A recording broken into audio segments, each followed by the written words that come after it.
I work at and own a bar in the city that I live in. It's a somewhat small town, but has a cool little downtown area.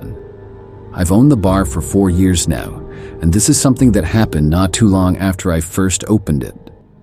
The first year or so of the business was a little bit slow.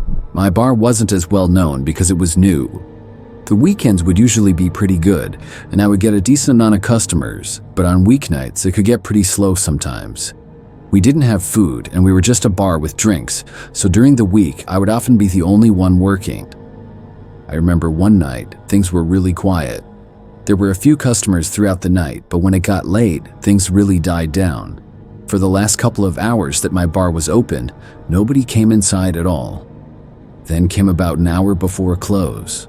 I heard the door open and saw somebody walking inside. My bar is not all that big. It's mostly just the seats at the bar, a pool table, some darts, and a couple of high tables to sit at. A man walked inside and then immediately sat down in the corner at one of the high tables. He faced away from me. As he sat there, I said hi to him from the bar. The man did not answer me. From what I remember, the guy was kind of short and was wearing a hat. I never really got a look at his face though, because he came in so fast and then turned away from me almost immediately. The man was just sitting there, facing away from me, and didn't really seem to be doing anything. I stayed where I was behind the bar and just waited there. The guy didn't seem to have any interest in getting anything, and I kind of wondered what he was doing here. I let him be though, and minded my own business. When it got to be 30 minutes until close, the man was still there. I decided to let him know that I would be closing the bar in the next 30 minutes. I said it loud enough that I'm sure he would hear me. He didn't even bother to turn around though. He just kept sitting there. I just shook my head and then went into the small backroom area that I had for a moment. I can't remember what I was getting or putting back, but I was in there for maybe 10 seconds or so. When I came back out, the man was gone. This was kind of a relief to me. The man had been sort of creeping me out. I had dealt with some strange people, obviously, but a situation like this had never come up before. Something about the guy was just off for sure. I didn't really know how to handle him just sitting in the corner facing the wall and ignoring me. He hadn't been going on his phone or anything like that. From behind the bar, I finished cleaning some things up. It was apparent that nobody else was going to come in my bar for the night, and to be honest, I didn't want any business after the strange man. I decided to go over and lock the doors a bit early. I walked out from behind the bar and made it to the front door. Then I locked it. When I started walking back towards the bar, I suddenly saw the man again. He came out of seemingly nowhere, but I realized that he had been hiding behind the pool table. The man came charging at me like a crazy person. I did the only thing that came to mind, which was to quickly move to the right and get behind the bar. I ran around it and then jumped over to the other side. The man chased after me, but did not jump over the bar as easily as I did. Then I ran to the back and went into the back room. We had a back door to the bar and I ran for it and made it outside. When I got out there, the man was still inside my bar. I got out my phone and called the police. I remember that I stood around the back, kind of pacing around as I waited. The area that I was in was a back alley with a small parking lot in it. I was maybe 20 feet or so away from the back door, making sure the guy didn't come out. But about 5 minutes after calling the police, before they arrived, the man suddenly burst out the door in the back. At first, he was sprinting right towards me. I quickly ran around the alleyway, and the man ended up sprinting in the other direction. I went back inside my bar after that and locked the back door. When I got inside, my bar was all messed up. The man had smashed several bottles and knocked over chairs inside. The police arrived a short time later. Fortunately, other than losing a few bottles of alcohol, nothing else was really permanently damaged. Since then, there have been some other interesting moments in owning a bar, but that one will always stick out to me.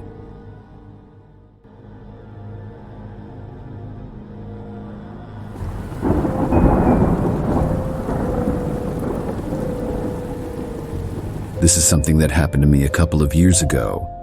I lived in a somewhat big city at the time and had an apartment that I lived in. I had a job that I worked during the week, and on weekends would occasionally go out to bars with friends. It was something that I did countless times, and it usually worked out in a similar way. I had a couple of different sort of friend groups, but the main one that I had was about 10 of us. Rarely would we all go out in the same night, but oftentimes at least 4 or 5 of us would. There were quite a few bars in town, and with friends, I visited almost all of them. One night, several of my friends were going to one of the bars in town. How it would often go is I would walk to the bar and meet my friends there. My apartment was in the city and close enough to most of the locations to walk to. Sometimes I would even meet up with friends and then we would walk together. So this night in particular, I walked to a bar that was maybe 15 minutes away. I met a few of my friends there and we got a few drinks. I never liked to get crazy drunk, but I would have a few. That's why I would always walk to the bars and never drive. As this night went on, my friends and I walked to another bar down the street at probably about 9 or 10 p.m. We stayed at that bar for the rest of the night. It was a pretty typical night for us. Both bars were decently busy with it being a weekend, and everything seemed normal. At maybe like midnight, we left the bar to go our separate ways.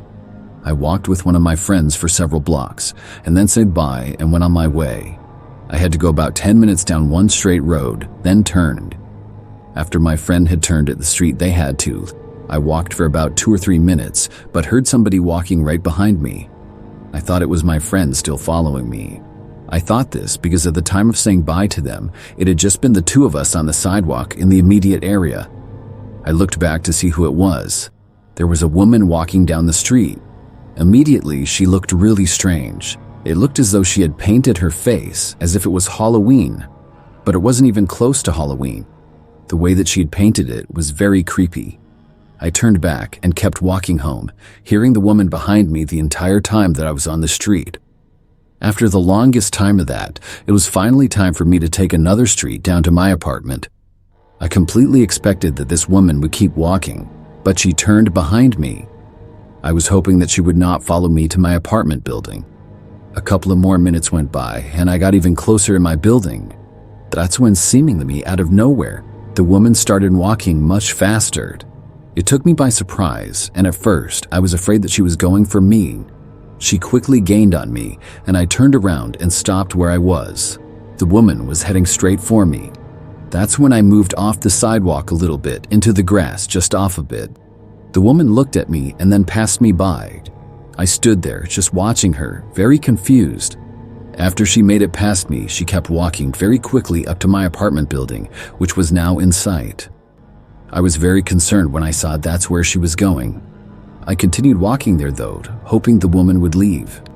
When she reached the front doors though, she went inside the small entry. There was one set of doors, a small space, and then another set of doors that you needed a key for. The woman was not going into the area that required a key. She only went within the first set of doors. Then she turned around and faced me. I had already seen her face up close as she passed me by, and it was extremely scary looking. As she looked at me from behind the doors, she started to smile. It really freaked me out. She just stood there, right inside the doors, as if she was waiting for me. I got closer, but soon realized that she was not going to move. I couldn't go in there. Instead, I walked away, going in a different direction. I walked down the street and went all the way around the block. It took me maybe 10 more minutes. When I had returned, the woman was now gone. I was really glad to see that, and I wondered why she had been messing with me like that. I walked up to the front doors of my apartment building, and as I was going inside, I heard a noise. I looked over and saw the woman hiding behind a bush about 30 feet away. She emerged from it and started walking over to me. I hurried up and went inside and closed the locking door behind me. I went up to my apartment as fast as I could. After that night, I never saw the woman again.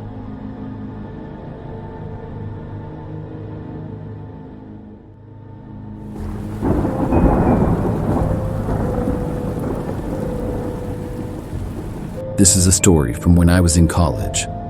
During my senior year, I was 21, and my friends and I would all go to the popular bars in town. The college town was what I would describe as pretty standard. I'm a female, and I lived in a house with my roommate Rebecca. The house was not very big, but it was better than living in the dorms or even having an apartment. We had a small yard and many neighbors on each side. It was also still close to the campus as well as the town. One weekend, some friends and I made plans to go out to one of the bars that night. Usually, Rebecca would go out with me, but she was back home for the weekend. A couple of us got a ride from our friend Jason, and we arrived at the first bar. It was a popular one, and it was really busy. This was common, especially during the school year. Hundreds of students would go out every weekend, and soon the bar was too crowded for our liking. There was barely any room to move around. I was there with 3 friends, and we got sort of split up when getting drinks because of the crowd. There was this one guy that approached me then. He didn't really say much, but immediately tried grabbing me, and I moved away quickly. The guy just looked like a creep in general. Very shortly after that, I found my friends again, and we left that bar. Sometimes things got crazy there, and that was fine because we could just go to another one. We left and walked a few blocks to another bar that we had been to before. There were still a lot of people at this one too, but not nearly as bad as the previous bar. This one we had a good time at and spent several hours there. It was not my idea, but one of my friends wanted to leave that bar for yet another one later on in the night. By now, things were getting really late. When we arrived at the third bar, things were a little bit quieter. There was still a decent amount of people though. As we were at that bar, that's when I noticed the guy again. It was the same man that had tried to grab me earlier, and he seemed like an overall creep. He was standing across at the other side of the bar, but he was just staring at me. He had sort of a disturbing grin on his face. I pointed him out to my friends. The man went over and sat down by himself at a table and continued to stare at me.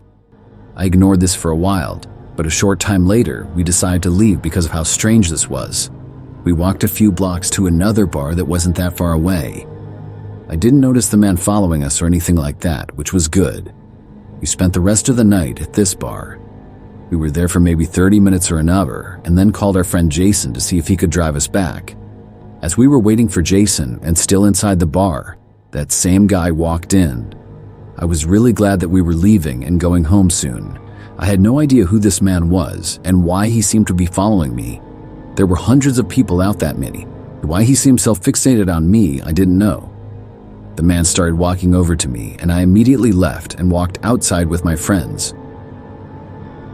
The man was sort of tall, thin, and had darker colored hair. Thankfully, Jason arrived just about a minute later.